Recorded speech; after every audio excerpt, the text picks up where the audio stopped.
我嫁给裴家大郎没几天，他就病死了。少年从军的裴二郎代替兄长签了放妻书。嫂嫂，这是放妻书，我哥走了，你没必要困在这里，走吧。我若走了，罢了。小姑年幼，太母也需人照顾，放妻书我先收着。二叔且放心去军营，待日后咱们都安顿下了，我再离开不迟。好。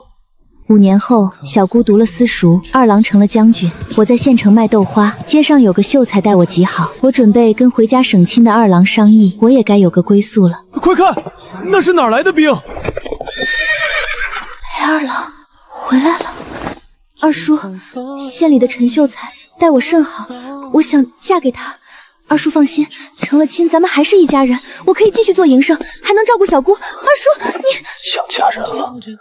我比那秀才强多了，你试试。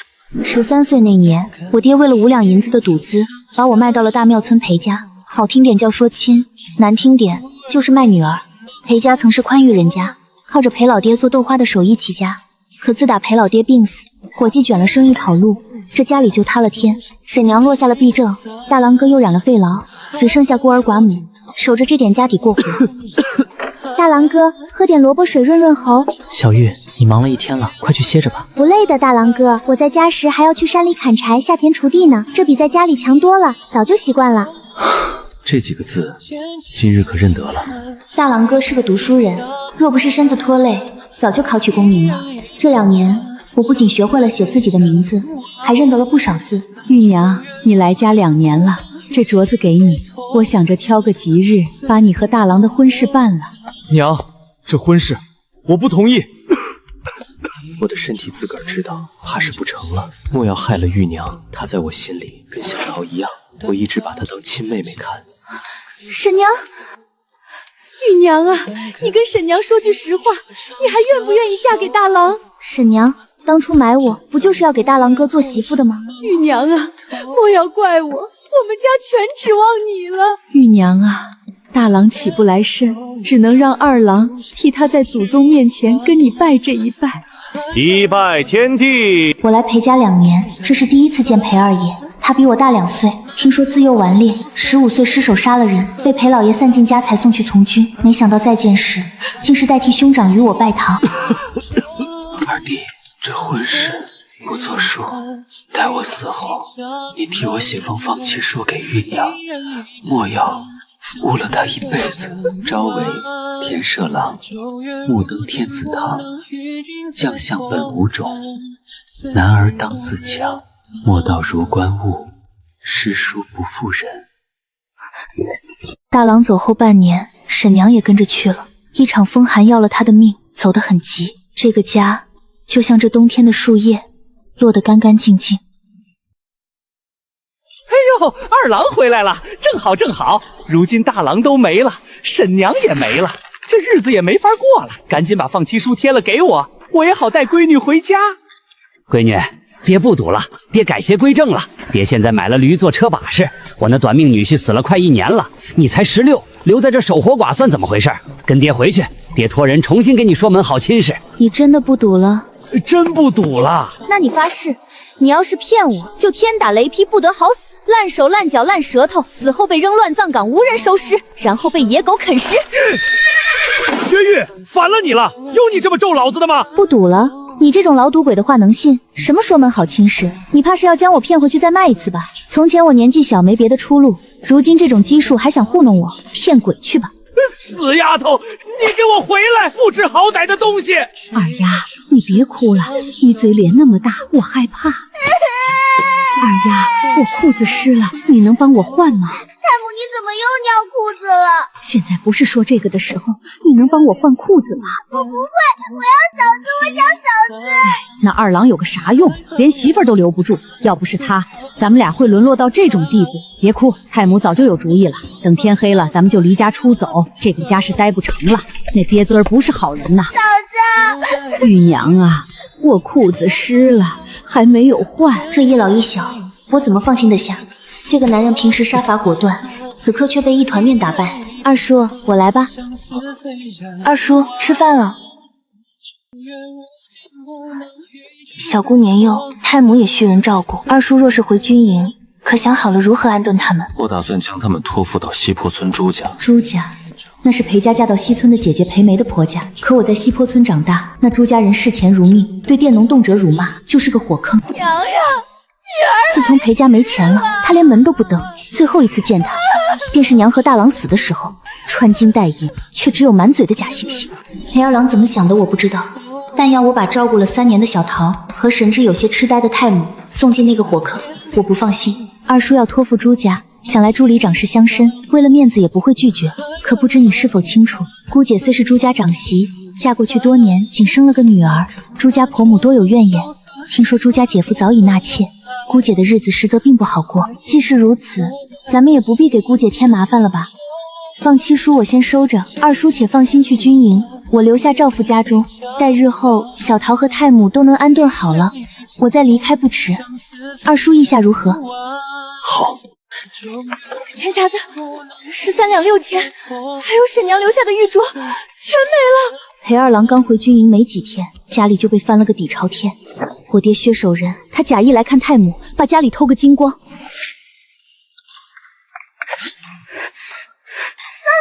你做什么？我去县城要债。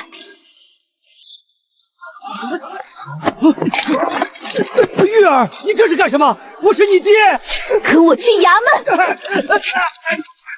威武！好个薛玉，你如今虽是裴家妇，亦是薛家之女，大处奉孝，子告父同罪为逆。若执意要告，断案之后要痛打你20大板，你可还要告？告！我要告薛守仁伙同赌坊之人卖发妻至司靠，害我娘李氏悬梁自亡，侵吞她的嫁妆。你可有证据？李氏死时民妇7岁，没有证据。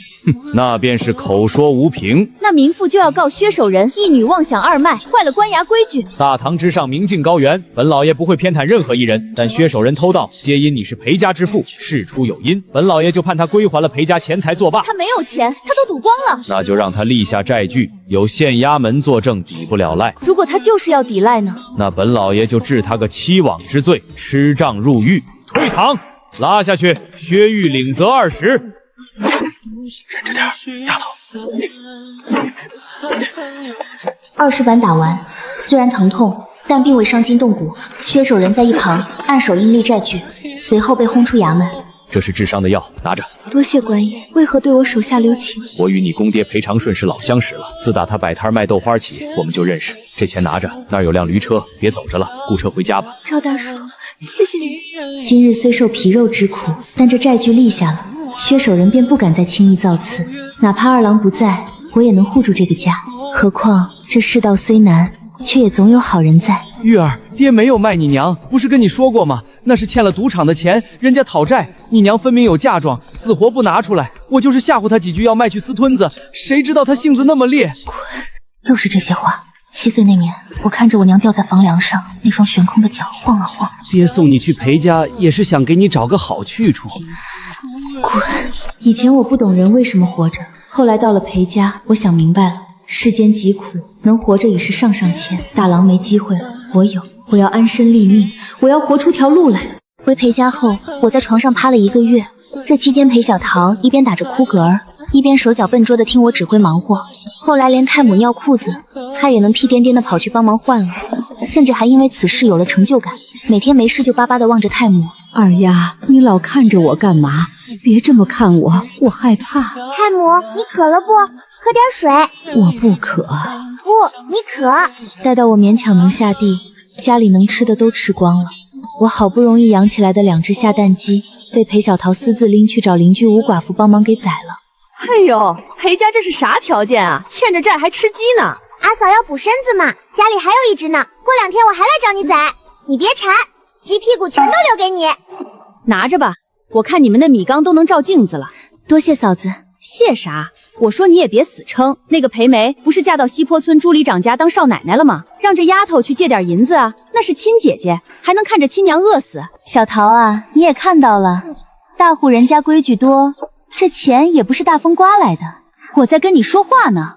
那个薛玉是不是故意把你支来的？吃，就知道吃。瞧你那穷酸相，我是绝技不可能留你和太母的。裴家最后那点银子我没拿一文，谁拿了找谁去。回去告诉薛玉，别装模作样和他爹演戏，想把你们甩给我。做。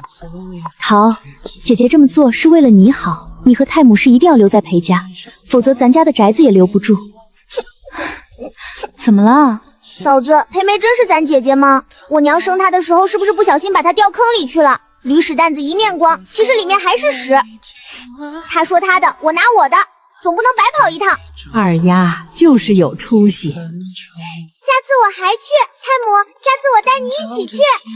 好，咱们都要有出息。咱们一定有出息！拉钩，日落之前必须赶回来，不然我就扔下太母跑去寻你。好，日落前必回。既然借不来，那就自己挣。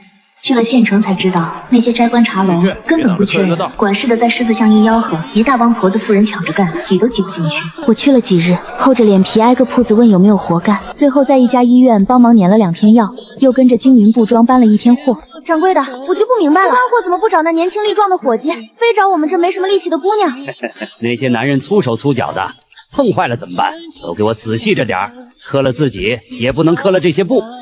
嫂子，馒头还热乎呢，真香。剩下的明天你和太母热一热。嫂子，你怎么不吃？晌午不捉管饭，我足足吃了他3大碗饭。玉娘，你真有出息，下次争取吃他4大碗。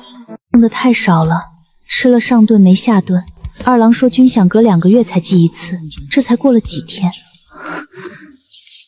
小妹和太母就有劳嫂嫂在家中照看了。他从未叫过我嫂嫂。定不负二叔所托，定不负所托。结果人家前脚刚走，我就把家里照顾得快喝西北风了，心里有愧，便更加不敢停歇。天还没亮，便要去县城寻活路了。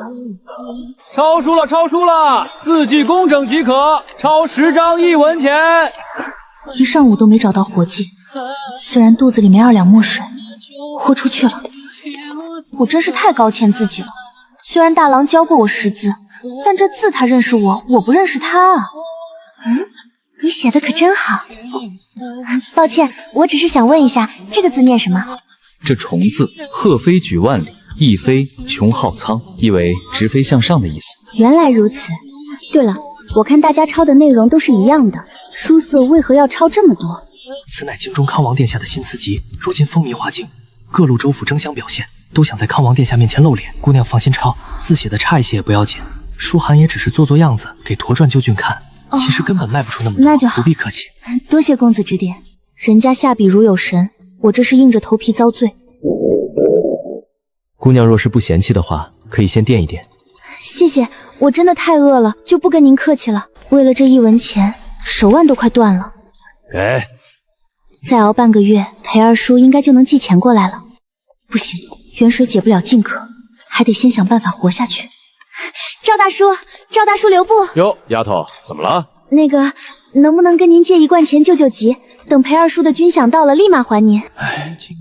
我是看在你死去公耶的面子上才借给你的，你可得记得还。我家里还有个瘸腿的闺女等着吃药呢。赵大叔放心，我一定还。薛玉是守信之人。裴家的家书和饷银。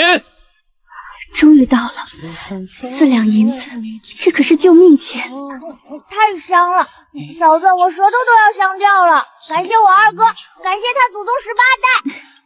傻丫头，你二哥的祖宗不就是你的祖宗？手里有了钱，我没再去县城找活。既然裴家从前的家伙事儿都在，狮子巷那么热闹，为何不重操旧业？玉儿啊，做豆花看似简单，实则讲究。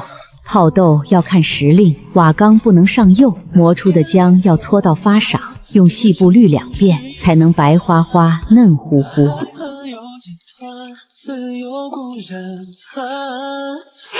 嫂子，你好厉害！你怎么什么都会？二哥都寄钱过来了，咱们省吃俭用，足够温饱了。嫂子，你这么辛苦做什么？不能全指望你二哥呀，他在边疆从军，是把脑袋别在裤腰带上，手里宽裕些。他在那边打点关系，吃穿用度也方便。若把钱都寄回来，他就会很拮据。人活一世，解决温饱的同时，得多攒点钱，日子过好了，心里才踏实有底气。那嫂子，你攒了钱想做什么？那可多了，我想送你去读书，给你和太母裁制新衣裳，让咱们家每天都能吃上烧鸡和酱肉。人要往高处走，等这些都实现了，接着我还想给你攒份厚厚的嫁妆。为什么给我攒嫁妆？你怎么不攒嫁妆？我已经嫁过了，我是你嫂子。那为什么不给二哥攒嫁妆？他年纪比我大，应该先给他攒。以你二哥的本事，他应该不需要我们给他攒嫁妆。为什么？他很厉害吗？很厉害吧？我觉得他将来极有可能出人头地，说不定能做个大将军。那我呢？嫂子，你觉得我将来能做什么？你呀，说不定能登天子堂，像秦良玉和冯辽一样，做个女官。我这么厉害吗？对，你特别厉害，特别有出息。说着说着，连我自己都快信了。这日子总得有个盼头。到时候你在华金有了官邸大宅，可别忘了接嫂子过去享福。我也沾沾你的光，找7、8个丫鬟小厮伺候着。我给你找100个，嫂子，快攒钱。豆花很嫩，但这味道差了些，比不上你公爹的手艺。差了些。正宗的裴氏豆花有别人做不出的味道。当年你公爹铺子里的伙计出来单干，1年都撑不下去。这云安县的人嘴都被养刁了，狮子巷也不是没人卖过，生意不好。1碗面15文，1碗豆花要20文，生豆价格摆在那儿，卖便宜了不赚钱。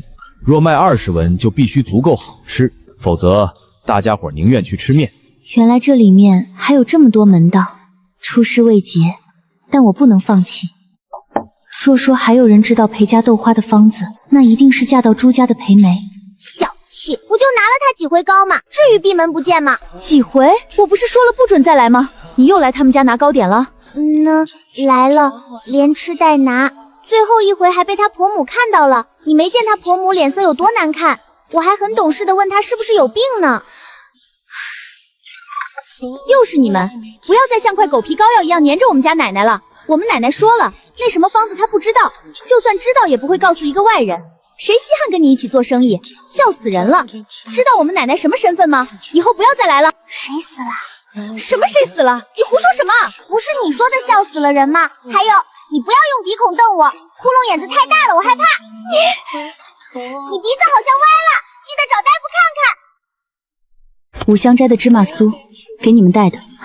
阿香姑娘，你怎么来了？那日你和我爹说的话，我都听到了。你是放弃了，不想开铺子卖豆花了？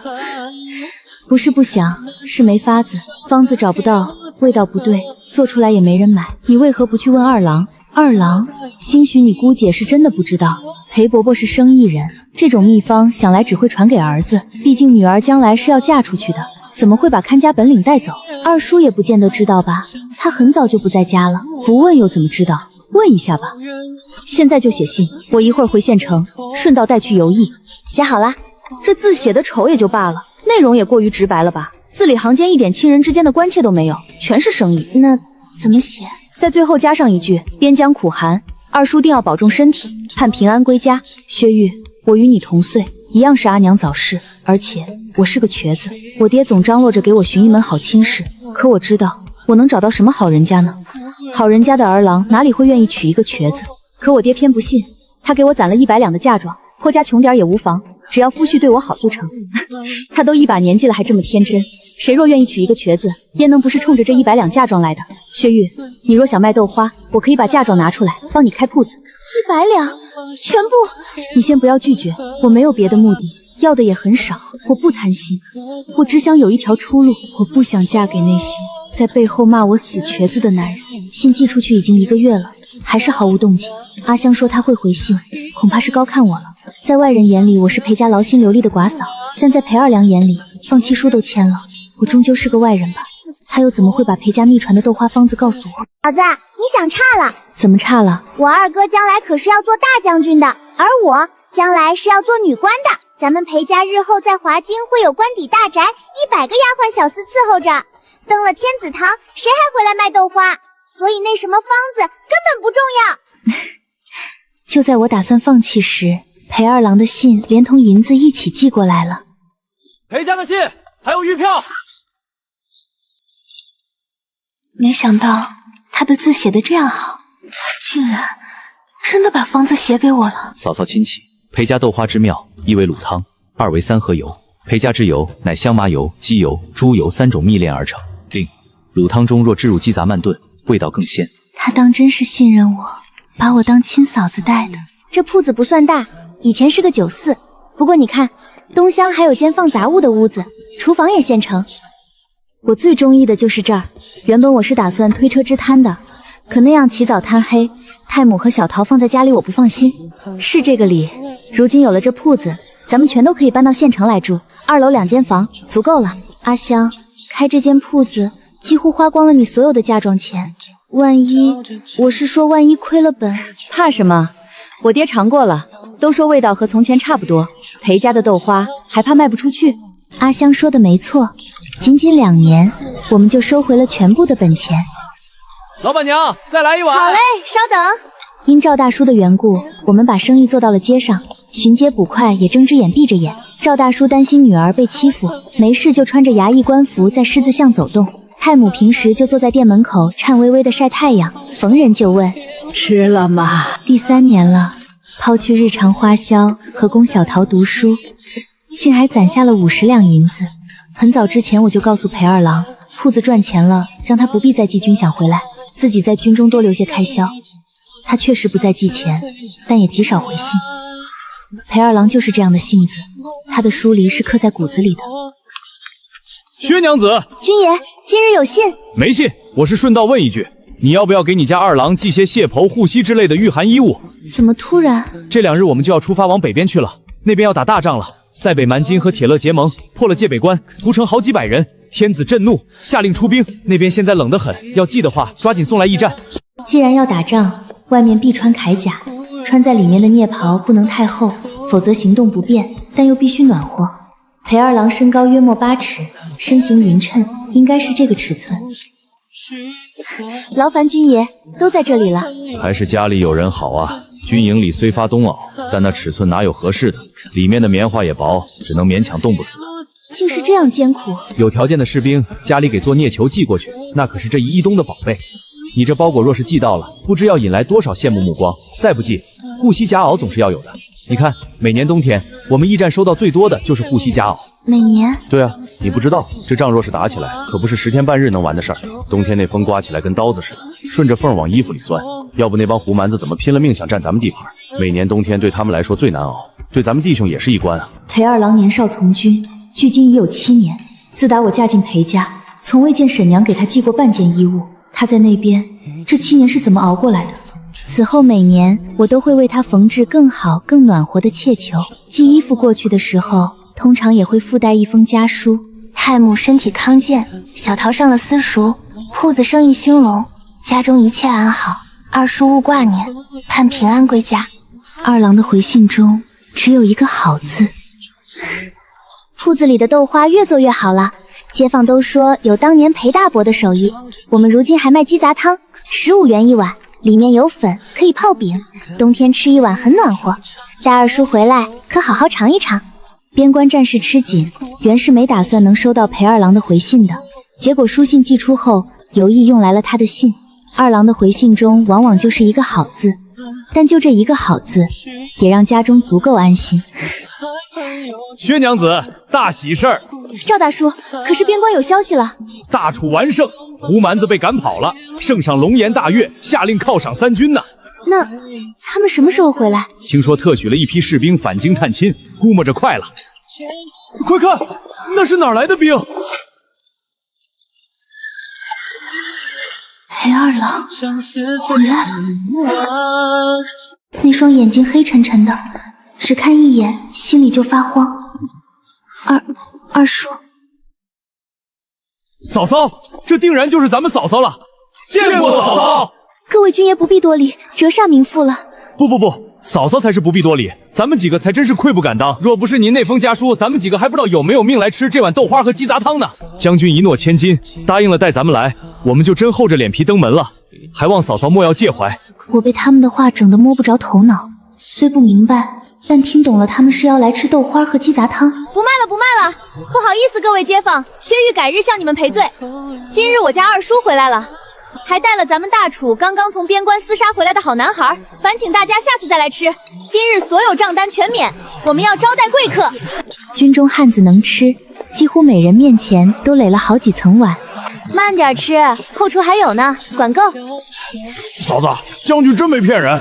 这豆花绝了，比那干粮强了10000倍，这才是人吃的饭。我就说吧，这可是全云安县最好的手艺。想起边关那3年，冻得尿都能成冰溜子，那帮胡麻子诡计多端，跟耗子似的，嘿，再狡猾也顶不住咱们裴将军带人冲杀。最后怎么样？还不是被咱们杀得干干净净，全赶出沙湖口了。嫂子，还有豆花吗？有，你要多少都有。劳烦嫂嫂，多摆几碗放着吧。我们还有很多人没有回来。当初说好的，打赢了一起回来吃嫂嫂做的豆花。这4个都是光条汉子，家里没人了，圣上许了探亲假，他们也无处可去，我就带回来了。探亲的消息一传回来，我就回大庙村收拾过了，屋子都干净，够他们住。我知道，你费心了。放心，即便没地方住，他们也不会亏了自己。这人生地不熟的，不住家里还能去哪儿？我去就回。去就回。他不住村里，也是。刚回来还没正式拜见太母，也没见着小桃。原本2楼是我和小桃住，太母病后，小桃搬去楼下照顾太母了。这空出的一间放了杂物，二郎若是住这儿，2间房挨得太近，实在不便。二哥，听说你如今是大将军了。嫂子果然没有骗我，她一早就跟我说你最厉害了，肯定能当上大将军。这丫头怎么什么话都往外抖？小桃，功课如何了？经史籍、八股文背一段听听。啊，二哥，你怎么也会这些？难道在军中也要读书吗？那是自然，营中善学者要送去军师处授课，若人人都不识字，如何看得懂兵书防图？二哥一路辛苦了，这些以后再说，快上去歇会儿吧，衣服都脏了，换下来洗洗。那个，二叔也要住在铺子里吗？不然呢？楼上不是有空房吗？嫂嫂没准备我的住处。哪能呢？准备了的，只是以为二叔要和韩小将他们同住呢。跟他们同住什么？回家了，自然是要和家里人待在一起的。楼上那空屋子乱得像猪窝，连被褥都没铺，这可怎么整？去！刚考你2句就跑，快去帮忙收拾桌子。二叔，跟我来吧。家里都是女眷，所以布置的有些俗气，二叔别见怪。无妨，很干净。我来吧。这还是去年我给他做的那件。靴子也脱下来吧，我一并拿出去晒晒。二叔先歇会儿，等晚上烧了热锅再洗澡。我给你做了件新的戒球，就差缝个边了。待会儿我收收尾，刚好等你洗完澡能穿。二叔这次能在家住多久？月余。之后还是要回边关吗？不去了，调令已下，要回华京长安营任职。华京？那天子举下，二叔这是飞黄腾达了呀！真好。听说京中繁华，满大街的人都穿绸缎绫罗，那承天门的匾额是金子做的，还有那3重山上的古塔，站在上面能看得到咱们大楚每一个州郡。待安顿下来，再接你们过去。接我们过去，接小桃和太母是自然，我就罢了。若我一直是他寡嫂，自是可以跟去享福。可我没准备在裴家守一辈子寡，人与人的缘分是有定数的。我都20了，该为自己的下半生盘算盘算了。比如那位陈秀才，那陈秀才虽家贫，但也是个知冷知热的实诚人。怎么愁眉苦脸的？玉娘，你觉得我真能考上吗？我连乡试都没考过。能，你年纪轻轻，学问又好，总会考上的。我其实乡试那天身体不适，冷得厉害，我觉得我原也是可以考上的。对吗？所以要用功读书，也要好好吃饭，该是你的终归还是你的。玉娘，我会的，下次我一定能考上举人。如果我考上了，你能不能看一看我？看你什么？我想娶你做娘子，可现在不成，我家徒四壁。我是个寡妇。我不在意，玉娘，我真的不在意。我觉得你好，所以才想娶你，跟你是不是寡妇没关系。行了，说这些做什么？你应该把心思用在下次考试上，待你考上了再说。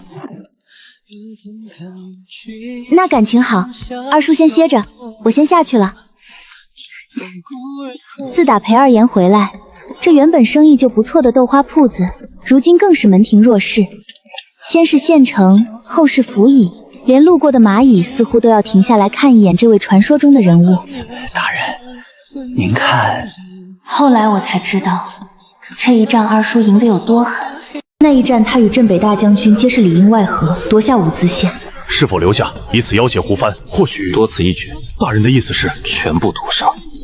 烧干净。这消息传回华京时，文官们骂他冷血，甚至有人说他与蛮人无异。陛下，大楚向来优待俘虏，裴二郎屠杀妇民，有伤天和。哼，陛下，当初平城为何失守？因为士兵可怜一个蛮人小孩，结果被他在水源投毒。几千负米里，谁敢保没有心怀叵测之人？臣附议，战场上的仁慈就是把刀递给敌人。朕知晓了。传旨，封裴义为武卫将军，赏黄金1000两。爱卿战功赫赫，朕想给你个更大的体面。听说你家中还有年迈祖母和一位寡嫂，朕欲封你家中女眷一位诰命。臣谢主隆恩，但这诰令臣不能要。哦，这是为何？家中寡嫂操持家务确实辛苦，但臣拒绝。罢了，朕还有疑问。与你一同回来的将领，朕都早早封赏了，唯独迟迟没有召你，你心里可有怨言？有。哦，说来听听。臣本打算解甲归田，回家卖豆花了。若陛下再不召见，臣这生意怕是要耽误了。嫂子，这事儿准没错。镇北将军冯继荣那是多大的人物，宫里冯贵妃的亲哥，康王殿下的亲舅舅，连太后娘娘都得喊他一声侄子，真正的皇亲国戚。他相中咱将军了，有意把嫡出的小女儿许给将军。这冯家小姐是个什么样的人？世家小姐自然是好的，只是听说因为是嫡出幼女，家里宠得厉害，心气极高，骄纵了些。嘿嘿，不过嫂嫂放心，在咱们将军面前，他就是只母老虎也得趴着。听说将军出去冯家，那位冯小姐本想给他个下马威，结果将军压根没搭理他，反倒是冯小姐见了人直接呆了，现在连门都不出，说是正在家绣花养性子呢。二叔出身寒门，即便配得世家贵女，我也怕他被人轻视了去。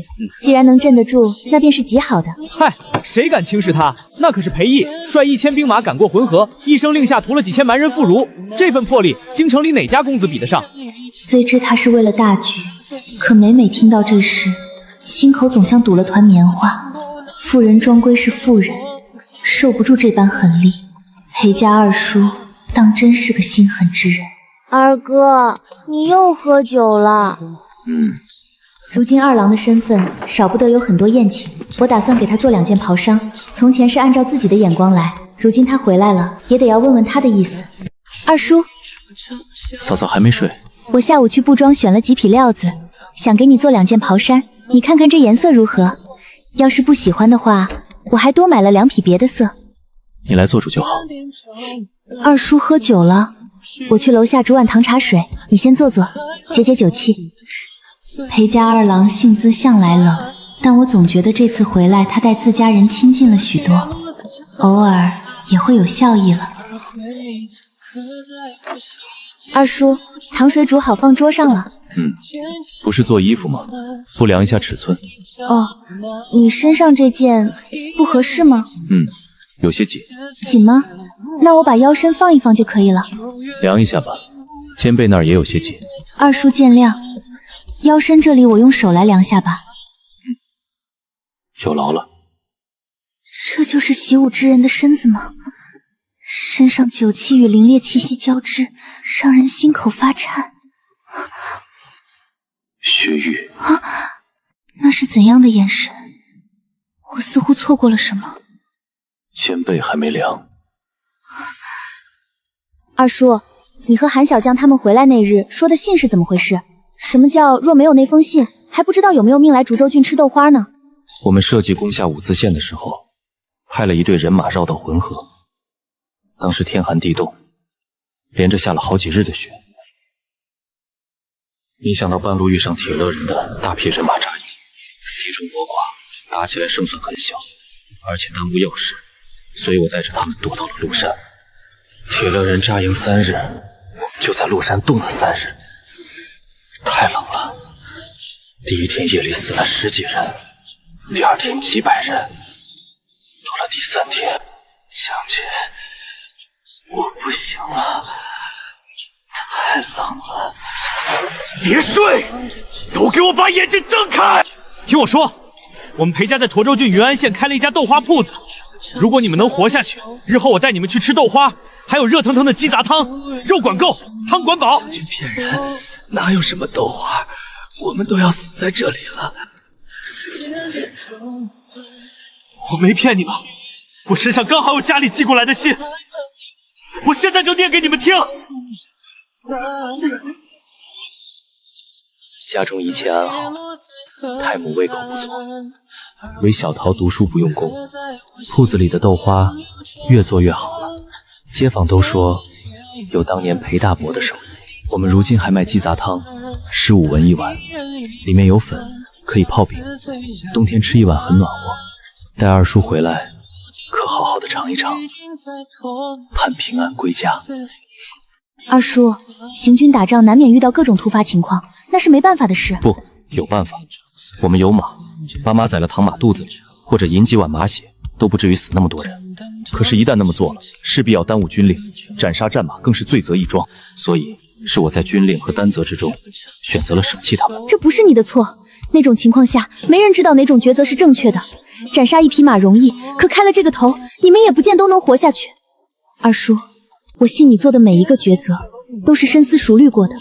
军令如山，历来如此。对，下令屠杀几千妇孺，也是深思熟虑过的。虽然很残忍，也很可怜，但是错不在你。那么错在谁呢？错在他们是胡人，我们是汉人；错在他们想吃饱穿暖，我们也想耕地种田，本就是拼杀的死局，你非要说出个对错。你若是错了，别人做的也不见得是对的。谁又不是天上的神仙，哪里能滴水不漏？木瓢用久了都开裂呢。好了，哭什么？不说这个了。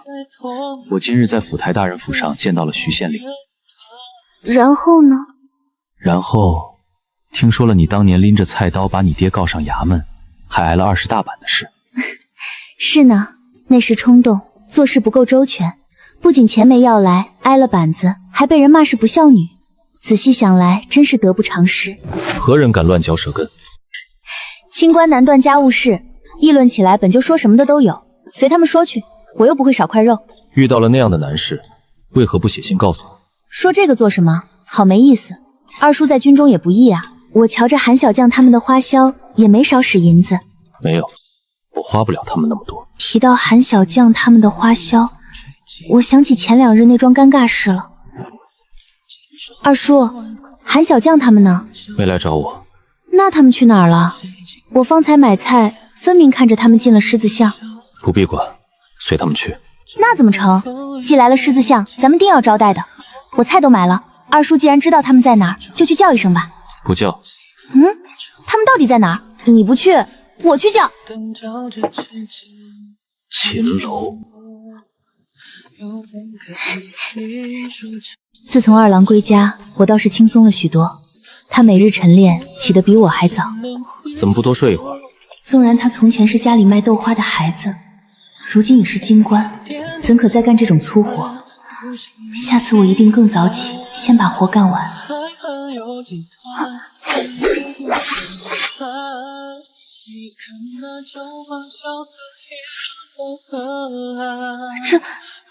这不是一个寡嫂该看的。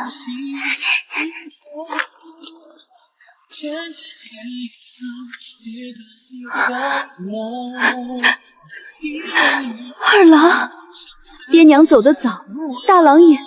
如今二郎出息了，我这个当姐姐的真是深以为荣。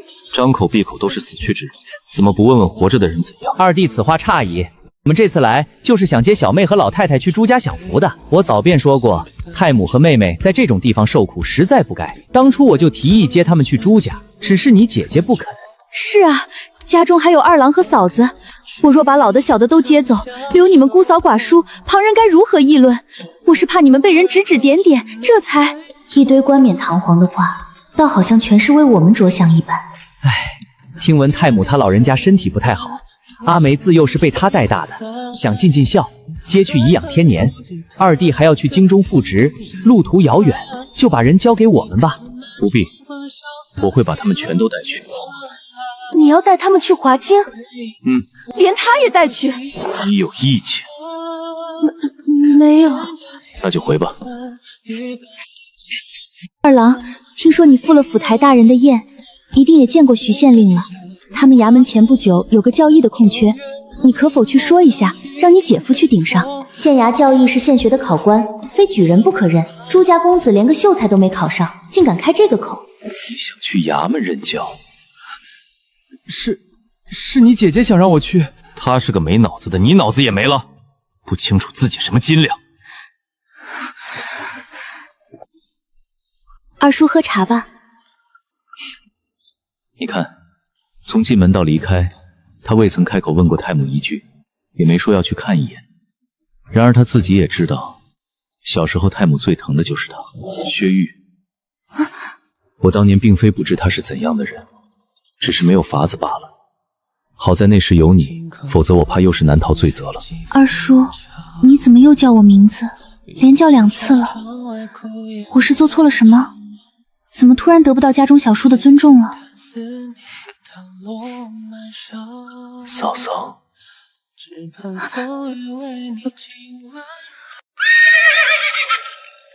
将军，时辰不早了，咱们得赶快。突然让回去，可是京中发生了什么事？据说是长安军营查出了走私军火的案子，数额太大，牵连甚广，所有人都需回去接受盘查。哎呀，这可是件大事，二叔可要谨慎一些。不必紧张，我尚未复职，也卷不到什么事里去。京中虽然繁华，但听人说官场诡诈，平安无事最好，否则还不如做个地方官，逍遥自在。那如何比得？华京随便派来个官，地方官员都要抖一抖，其实都是一样的，没什么逍遥自在，倒不如往高处挤，砥柱中流，反而站得更稳。二叔言之有理，是我目光短浅了。拿着。这是什么？多少？1万两。二叔哪来的钱？放心，不偷不抢，皇上给的赏金，我给换成了银票。二叔收好了。你来收。这如何使得？如何使不得？那成，我先帮二叔收着，待二叔和冯小姐成亲了再交给薛玉。你胡说什么？什么冯小姐？哪里来的冯小姐？谁在跟你乱嚼舌根？不是镇北将军府冯家的小姐吗？二叔不喜欢她？不喜欢。哦，那算了，过日子还是要找个心仪的才好。二叔若是不喜欢，京中贵女众多，倒也不急，慢慢来吧。京中贵女众多，与我何干？你莫要再胡言乱语。不知又是哪里说错了，发这么大脾气。不过他马上就要走了，这一别不知何时再见，还是顺着他吧。这银票我能弄出100两用吗？当然，随便你怎么花。我就只要100两。我以前帮布庄搬货的时候，看到一匹缎子，要几10两银子呢，叫什么浮光锦还是妆花缎，我都想了3年了。二叔如今有钱了，就给我裁1件，给小桃裁1件，太母裁1件。你可以多裁几件，想裁多少就裁多少，今后都是这样。你还有什么东西没拿给我吗？什么东西？京中气候不比边疆，其实多半也用不到。不过既然你都做好了，那便拿给我吧。二叔说的什么？糟了，上次量尺寸时，针线烹里确实做好了护膝和黑高毛垫子，可那是给陈秀才做的，这怎么解释？我去拿。垫子。二叔用不上那个，先放家里吧。用得上，去拿。你怎么又要走？太母，你走了，小玉怎么办？你们什么时候才能有孩子？你都多大了，鳖孙儿，你到底行不行？要加把劲儿啊！他是二郎，是二郎呀！太母，你认错人了。想骗我？你当我傻？我亲眼看到你跟他拜的堂，是不是他又赶你走了？他不要你了？你别害怕，看我不打他！转眼又过年关，二叔回京已有3个月，日子一如既往，却又有了些变化。阿香病倒了，许久没来。薛掌柜，忙着呢。是吴嫂子啊，大庙村赶路过来不容易，喝口水。不忙喝水，我就想跟你打听个事儿。那个之前住你们家的韩小将有信儿吗？韩小将？是啊，他走的时候也没留个话。这一聊才知道，韩小将等人住在大庙村的时候，没少吃人家吴寡妇送来的饭菜。这个杀千刀的，把我给睡了。什么？他还承诺要娶我，结果连个招呼都没打，就偷偷摸摸走了。吴嫂子，我不由得不说你两句，你怎么能信他呢？那韩小将一看就不是什么好男人。嗨，男人有几个好的，我不管。他承诺了要娶我，就是躲到皇帝老爷那里，我也得把他找出来。找出来又怎样？他要就是不肯娶你呢？那我就阉了他。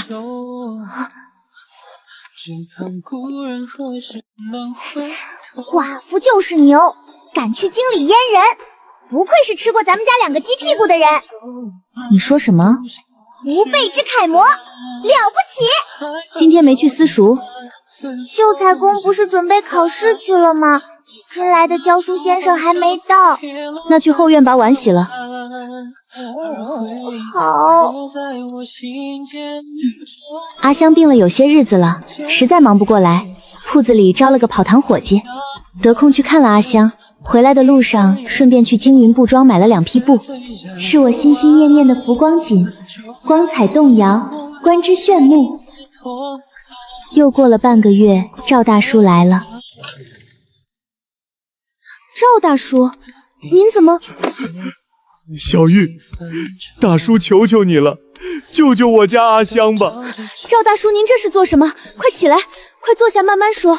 阿香近来很不好了，今日又请了个大夫来看，大夫竟然说是心病。前几日见他消瘦的厉害，唇无血色，他还骗我说是气血虚，我也只当是累着了。二郎再不回来，他怕是好不了了。二郎，阿香喜欢裴二叔，大概是从什么时候开始的呢？赵大叔和裴老爹是老相识，从前赵大叔经常带年幼的阿香来吃豆花。混账东西，又去哪里鬼混了？你看看人家大郎就知道读书，你呢？整天跟城西那群地痞流氓混在一起，你要气死我啊！知道了，爹，您轻点儿，耳朵要掉了。笑个屁！裴老爹其实最想把手艺传给二郎，可惜二郎实在难以管教，他便想着日后寻一个厉害的乐丈给他，这乐丈就是赵大叔。曾经的赵大叔是个威风凛凛的捕快，得罪了不少地痞流氓，直到有次阿香被绑，他才慌了神。阿香的腿被地痞打折了，他们还要欺负阿香时，被经过的裴二郎看见了。裴爷，别多管闲事，赶紧滚！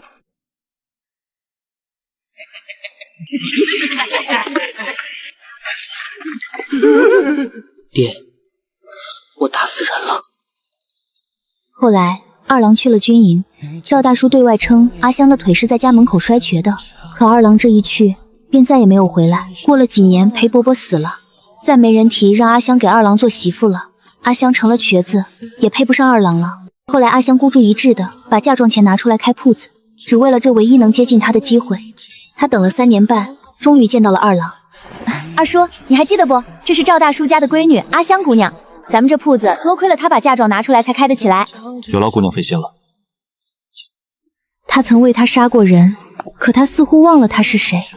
绷在阿香心里好多年的那条线断了，线断了，人就突然泄了气。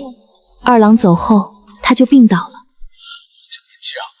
我早就跟他说过，别说二郎如今成了大将军，就算他是个普通的兵，咱们也配不上人家了。二郎那样的人怎么会娶一个瘸子？我想着就让他折腾吧。这么多年了，不见二郎一面，他不会死心。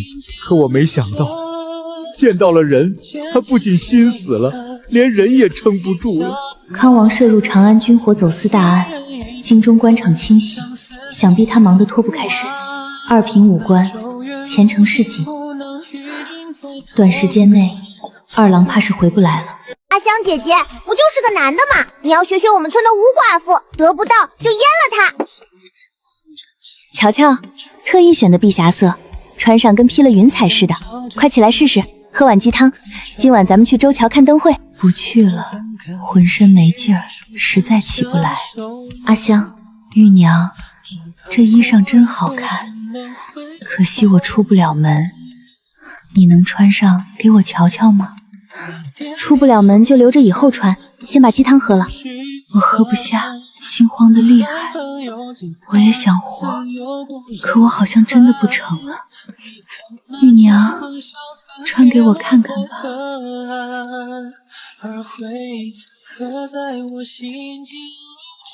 嫂子，你哭什么？阿香姐姐要死了吗？她方才说的难道都是遗言？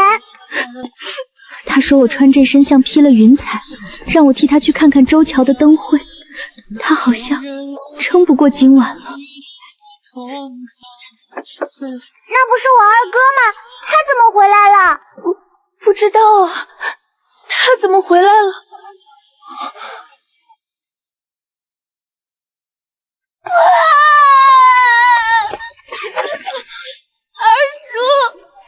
二叔可来了，你怎么现在才来？怎么了？先别哭，眼睛都哭肿了。原来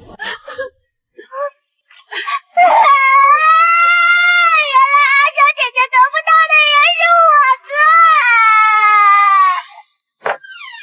从赵大叔家出来，我已经情绪稳定下来。不知裴二郎在屋子里跟阿香说了什么。出来的时候，他脸色便不太好看。二叔，你怎么了？阿香没事吧？没事，没事就好。他这是心病，淤堵不通，大夫说还需新药来医。写信问我什么时候回来，就是为这事儿。是啊，我都快急死了。是吗？我不一样，我快蠢死了。你怎么会蠢？你可是朝廷的二品大员，你要是蠢，圣上也不会要你。二叔，我是不是又说错了什么？没有，这是你新裁的衣裳。100两银子才买了3匹布，太贵了。不贵，物超所值，很好看。是吧？我也觉得好看，可我还是肉疼的不行。临了又跟那掌柜还价，多拿了他1匹上好的素绢布，他还不乐意。他方才说什么来着？很好看。二叔，天不早了，咱们赶紧回铺子看看太母吧。不急，我方才看过他了。啊？精神很好，手劲儿也很大。他又用拐杖打你了？多年未逛过灯会了，带我去桥西走走。我还得回去照一下太母。有小桃在，不用担心。也是，那二叔请。快看，那姑娘穿的是合适吗？这可是……这衣裳太惹眼了，背后那道视线更是让人如芒在背。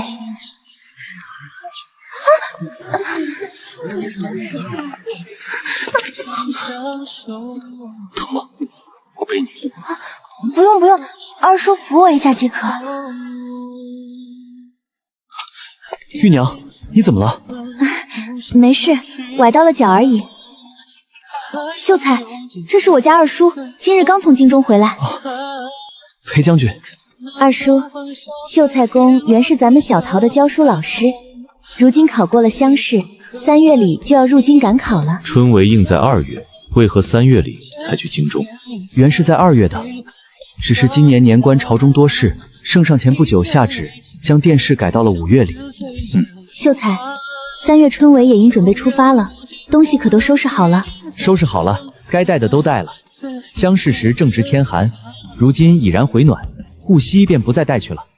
倒是玉娘你做的那只黑高毛坐垫甚好，我带上了，考试时可放在冷板凳上。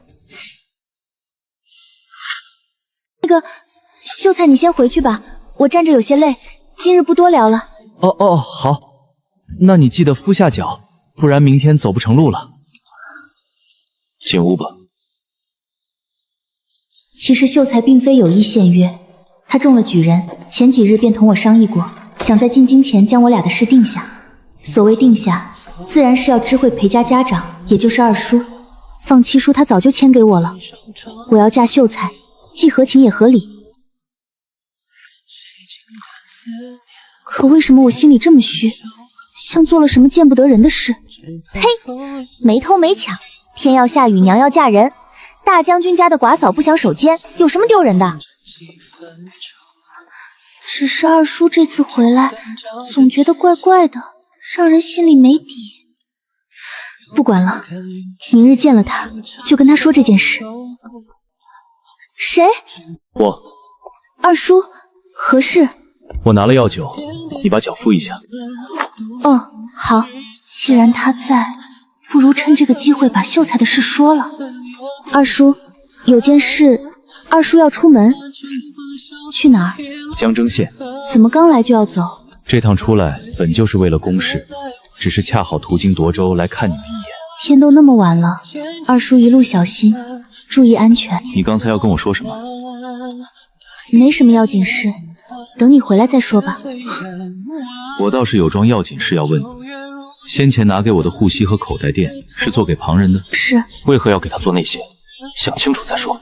秀才人很好，以前帮过我，在私塾待小桃也不错，而且人家无父无母，上次因为风寒耽误了考试，所以我才下不为例，以后不许再做给他。迟钝如我，似乎终于反应过来，二郎待我有些奇怪。不是，二叔，我有话想跟你说。不急，等我回来，我也有话要跟你说。玉娘，你可跟家中二叔说了咱俩的事？还没，这次等他回来就说。我感觉裴将军似乎不喜欢我，但你放心，待我这次考取功名，兴许能令他高看一眼。那你好好考。我会的。望着秀才渐远的背影，我才忽然想起，二郎离开也整整1个月了。阿香近来身子好了许多，已经能够出门走动，来铺子里帮忙了。阿香姐，放着我来，这种粗活不用你动手。我身子已经大好了，闲着也是闲着。阿香，怎么了，玉娘？裴二郎之前跟你说了什么？倒也没说什么。那天我看他神色严肃，他只是看着我，淡淡的说：“当初我救你，是希望你活下去，为你自己活，而不是把指望寄托在别人身上。”玉娘，你家二叔说话真的太狠了。他还说，如果料到我今日这样，当初便不该救我。反正是要死的，多活这些年做什么？我突然就哭了，哭完之后好受多了，心里竟然不堵了。唉，他是不堵了，这下该我堵了。嫂子，你心里也有得不到的人了吗？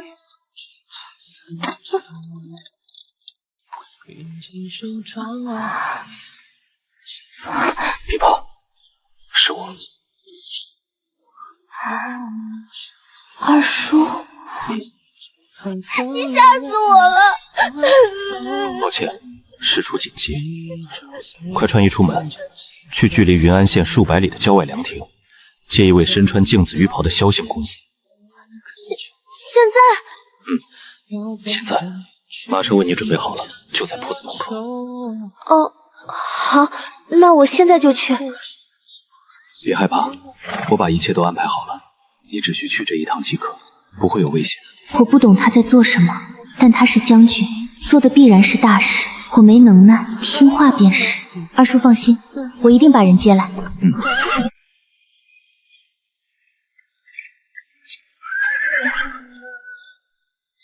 裴将军何在？公子待会儿便知，快跟民妇走吧。娘子是裴将军什么人？民妇是他家中寡嫂。萧公子还挺谨慎，问完之后方才上了车，一路回了云安县城。到了铺子门口，已经是丑时了。我想了想，在门口挂了歇业的牌子，这才叫萧公子下车。二叔，贵客到了。二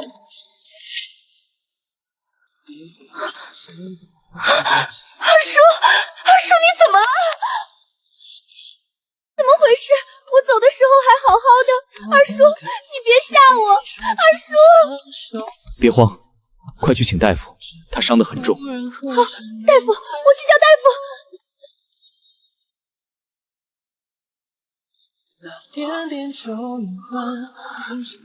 太子殿下，臣无能让您受惊了。太子殿下，这人竟是当今太子！我这等市井草比，竟见到了国之储君。薛娘子对孤有恩，不必多礼，起来吧。殿下折煞民妇了，民妇愧不敢当。起来吧。眼看着他们似乎还有话说，我赶紧找个理由逃跑。民妇去给2位贵人沏茶。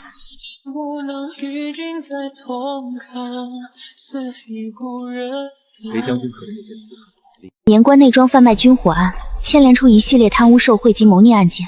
太子奉命南下查案，圣上指派了裴将军跟随。结果刚查出一些眉目，就有大批刺客上门，欲诛杀当朝太子殿下。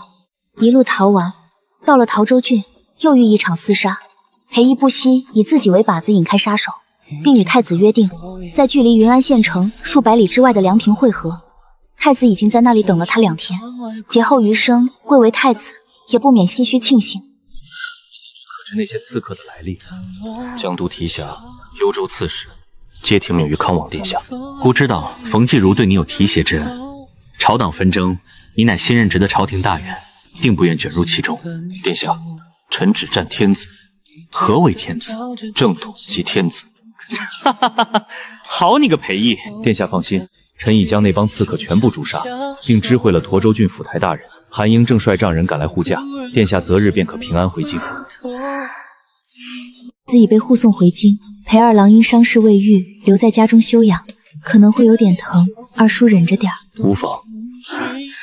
那日我去接人时，二叔分明还好端端的，怎么一回来就受了这么重的伤？难不成我走后铺子里来了刺客？没有。那这伤，你故意的？算是吧。为何？你不要命了？天大的事也不能对自己下如此狠手呀！万一有个好歹，嫂嫂心疼了。当然，我是你嫂子，自然是怕你出事的。那脸红什么？二郎，你莫要胡言乱语。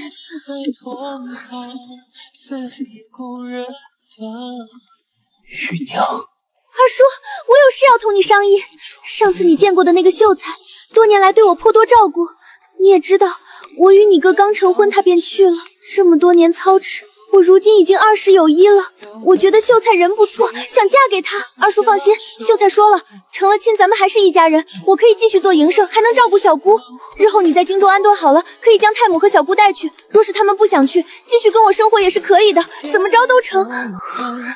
嫂嫂可想清楚了？清楚了。好，你等着。自从那天他咬牙切齿地说了句“你等着”，我就一直提心吊胆。这些天，他的伤好了，脸却越来越冷。二叔的伤快好了。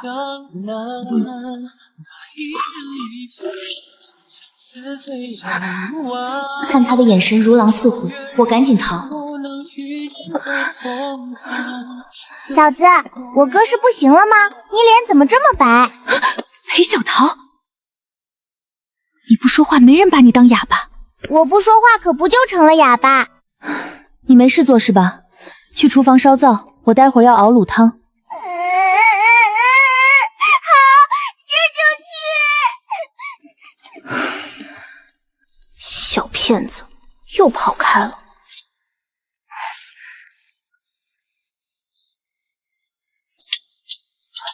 我来吧。啊，那二叔来吧，我去把盆里几件衣服洗了。啊！你出得去？二郎，你放开！裴义，你疯了，放我下来！想嫁人了？我比那秀才强多了。你试试。二郎，我是你嫂子。我知道。兄死叔就嫂，是要判绞刑的。在担心这个？市井百姓或许没人管，可你不同。你如今是京官，皇上眼前的人，多少双眼睛盯着你。你好不容易从死人堆里爬出来，若因为这种事身败名裂，我是死也难辞其咎。眼看他高楼起，绝不能因我而楼塌。不行，我们不行，谁都可以，就我们俩不成。我只问你想不想嫁给我，只要你想，什么都无需你来担忧。我不知道，我已经答应了嫁给秀才。方才我没听到，再告诉我一次，你要嫁给谁？想清楚了再说。嫁你，我想嫁你，二郎，你饶了我吧！你自己说的，可不能反悔。门锁了。不关我的事儿。咦，谁把你们锁起来的？太母人呢？门口晒太阳呢。我去帮他捶捶剑。1年后，裴家的豆花铺子转手给了阿香，3合油的方子、卤汤秘方也都交给了他。裴二郎从京中回来，接我们过去。二郎，姐姐求你，你把战娘带走吧，把她也带去，今后再不要回来了。我事务繁忙，顾不得照顾家中。看来朱家知道从二郎这里捞不到好处，便拿这对母女撒气。裴梅自己能忍，却舍不得女儿受苦。大将军，我不忙，我可以照顾家中。好。回京路上，我便一直在想，秀才自从入京赶考，仿佛失踪了一般，半点消息也没。问了裴二郎，他又是一声轻笑。总会见到的。直到在京中见到了已经成了礼部侍郎女婿的秀才，我才明白二郎说的话。据说这媒还是裴将军保的。你怎么干这种缺德事呢？专心些，不准想别的男人。可那是……即便是我做的，他若没有那个攀附权贵的心，谁还能按着他入洞房？当初毅然决然要上京的吴寡妇也成亲了，肚里都有娃娃了。韩小将整天忙前忙后的跟着伺候，对此小桃还有些幽怨。嗨，他怎么没阉了他？这不是我想看到的。我来京中也是为了成亲的。太子作保，皇后指婚，当今皇后非说我长得像极了她已逝的小妹，一见如故，便收我为义妹，还改了她娘家的姓，叫邵玉。从此，薛玉这个名字只存在于远处的陶州郡云安县了。裴将军下朝为妻子画眉，我也不知忽然想到了什么。你是故意的？夫人什么意思？你早就盯上了我。什么时候开始算计我的？乖，晚上告诉你。力气越来越大了，甚好。